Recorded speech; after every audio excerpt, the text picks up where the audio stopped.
Chapter 12. In the Darkness. We emerged from the palace while the sun was still in part above the horizon. I was determined to reach the White Sphinx early the next morning, and ere the dusk I purposed pushing through the woods that had stopped me on the previous journey. My plan was to go as far as possible that night, and then building a fire to sleep in the protection of its glare. Accordingly, as we went along, I gathered any sticks or dried grass I saw, and presently had my arms full of such litter. Thus loaded, our progress was slower than I had anticipated, and besides, Weena was tired. And I also began to suffer from sleepiness too, so that it was full night before we reached the wood. Upon the shrubby hill of its edge, Weena would have stopped, fearing the darkness before us, but a singular sense of impending calamity that should indeed have served me as a warning drove me onward. I had been without sleep for a night and 2 days, and I was feverish and irritable. I felt sleep coming upon me, and the Morlocks with it. While we hesitated, among the black bushes behind us and dim against their blackness, I saw 3 crouching figures. There was scrub and long grass all about us, and I did not feel safe from their insidious approach. The forest, I calculated, was rather less than a mile across. If we could get through it to the bare hillside, there, as it seemed to me, was an altogether safer resting place. I thought that with my matches and my camphor I could contrive to keep my path illuminated through the woods. Yet it was evident that if I was to flourish matches with my hands, I should have to abandon my firewood, so rather reluctantly I put it down. And then it came into my head that I would amaze our friends behind by lighting it. I was to discover the atrocious folly of this proceeding, but it came to my mind as an ingenious move for covering our retreat. I don't know if you've ever thought what a rare thing flame must be in the absence of man and in a temperate climate. The sun's heat is rarely strong enough to burn, even when it is focused by dewdrops, as is sometimes the case in more tropical districts. Lightning may blast and blacken, but it rarely gives rise to widespread fire. Decaying vegetation may occasionally smolder with the heat of its fermentation, but this rarely results in flame. In this decadence, too, the art of fire-making had been forgotten on the earth. The red tongues that went licking up my heap of wood were an altogether new and strange thing to Weena. She wanted to run to it and play with it. I believe she would have cast herself into it had I not restrained her. But I caught her up and, in spite of her struggles, plunged boldly before me into the wood. For a little way the glare of my fire lit the path. Looking back presently, I could see through the crowded stems that from my heap of sticks the blaze had spread to some bushes adjacent, and a curved line of fire was creeping up the grass of the hill. I laughed at that and turned again to the dark trees before me. It was very black, and Weena clung to me convulsively, but there was still, as my eyes grew accustomed to the darkness, sufficient light for me to avoid the stems. Overhead it was simply black except where a gap of remote blue sky shone down upon us here and there. I lit none of my matches because I had no hand free. Upon my left arm I carried my little one, in my right I had my iron bar. For some way I heard nothing but the cracking of twigs under my feet, the faint rustle of the breeze above, and my own breathing and the throb of the blood vessels in my ears. Then I seemed to know of a pattering behind me. I pushed on grimly. The pattering grew more distinct, and then I caught the same queer sound and voices I had heard in the underworld. There were evidently several of the Morlocks, and they were closing in upon me. Indeed, in another minute I felt a tug at my coat, then something on my arm, and Weena shivered violently and became quite still. It was time for a match, but to get one I must put her down. I did so, and as I fumbled with my pocket, a struggle began in the darkness about my knees, perfectly silent on her part, and with the same peculiar cooing sounds from the Morlocks. Soft little hands, too, were creeping over my coat and back, touching even my neck. Then the match scratched and fizzed. I held it flaring and saw the white backs of the Morlocks in flight amid the trees. I hastily took a lump of camphor from my pocket and prepared to light it as soon as the match should wane. Then I looked at Weena. She was lying, clutching at my feet and quite motionless, with her face to the ground. With a sudden fright I stooped to her. She seemed scarcely to breathe. I lit the block of camphor and flung it to the ground, and as it split and flared up and drove back the Morlocks and the shadows, I knelt down and lifted her.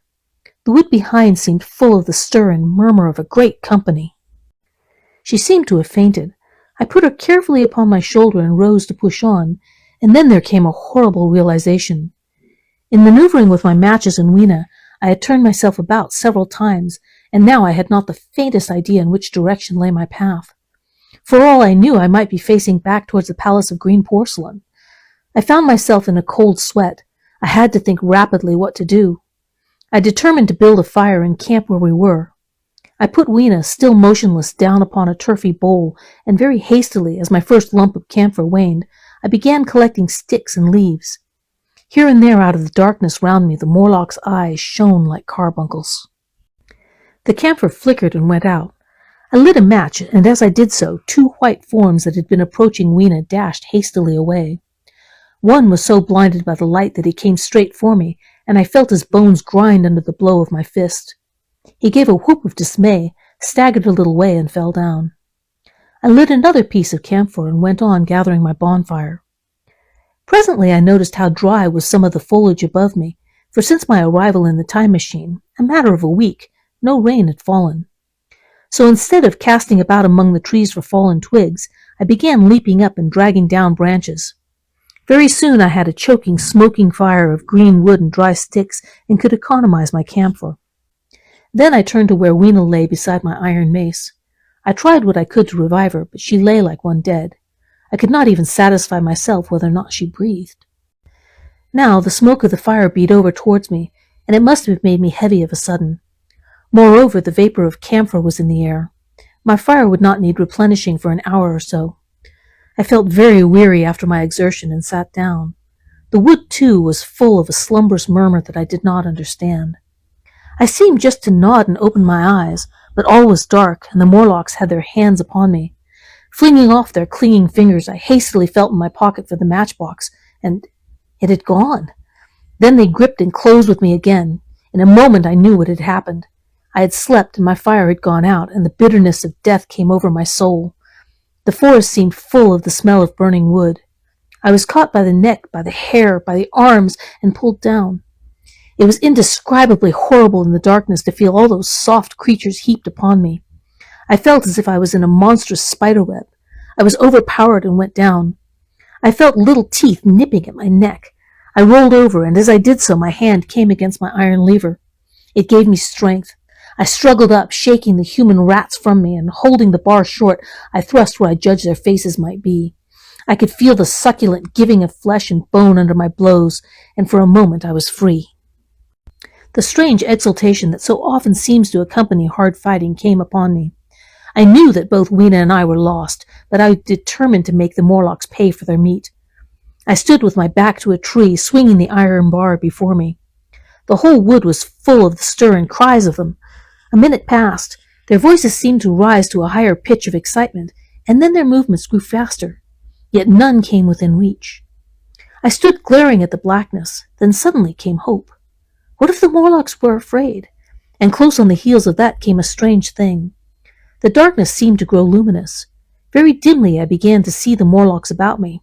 3 battered at my feet, and then I recognized with incredulous surprise that the others were running in an incessant stream, as it seemed, from behind me, and away through the wood in the front, and their backs seemed no longer white but reddish.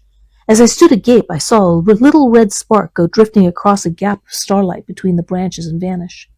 And at that I understood the smell of burning wood, the slumberous murmur that was growing now into a gusty roar, the red glow, and the Morlock's flight. Stepping out from behind my tree and looking back, I saw through the black pillars of the nearer trees the flames of the burning forest. It was my first fire coming after me. With that I looked for Weena, but she was gone. The hissing and crackling behind me, the explosive thud as each fresh tree burst into flame, left little time for reflection. My iron bar still gripped, I followed in the Morlock's path. It was a close race. Once the flames crept forward so swiftly on my right as I ran that I was outflanked and had to strike off to the left. But at last I emerged upon a small open space, and as I did so, a Morlock came blundering towards me and passed me and went on straight into the fire. And now I was to see the most weird and horrible thing, I think, of all that I beheld in that future age. This whole space was as bright as day with the reflection from the fire. In the center was a hillock or tumulus, surmounted by a scorched hawthorn. Beyond this was another arm of the burning forest, with yellow tongues already writhing from it, completely encircling the space with a fence of fire. Upon the hillside were some 30 or 40 Morlocks, dazzled by the light and heat, and blundering hither and thither against each other in their bewilderment. At first I did not realize their blindness, and struck furiously at them with my bar in a frenzy of fear as they approached me, killing one and crippling several more.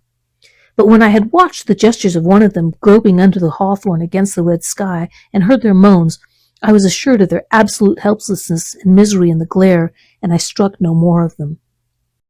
Yet every now and then one would come straight towards me, setting loose a quivering horror that made me quick to elude him.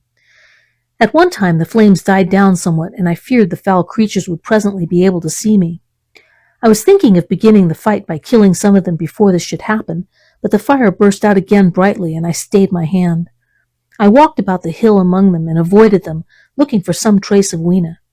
But Weena was gone.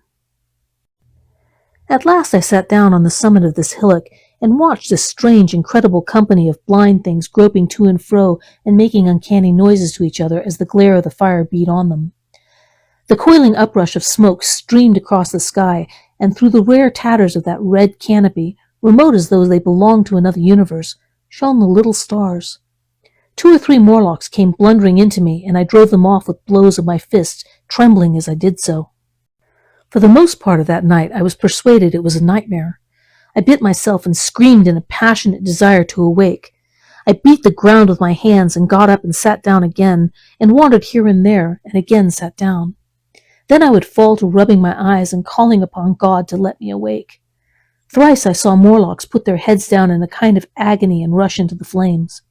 But at last, above the subsiding red of the fire, above the streaming masses of black smoke and the whitening and blackening tree stumps and the diminishing numbers of these dim creatures, came the white light of day. I searched again for traces of Weena, but there were none. It was plain that they had left her poor little body in the forest. I cannot describe how it relieved me to think that it had escaped the awful fate to which it seemed destined. As I thought of that, I was almost moved to begin a massacre of the helpless abominations about me, but I contained myself. The hillock, as I have said, was a kind of island in the forest. From its summit I could now make out through the haze of smoke the palace of green porcelain, and from that I could get my bearings to the white sphinx. And so, leaving the remnant of these damned souls still going hither and thither and moaning as the day grew clearer, I tied some grass about my feet and limped on across the smoking ashes and among black stems that still pulsated internally with fire towards the hiding place of the time machine. I walked slowly, for I was almost exhausted as well as lame, and I felt the intensest wretchedness for the horrible death of little Weena. It seemed an overwhelming calamity.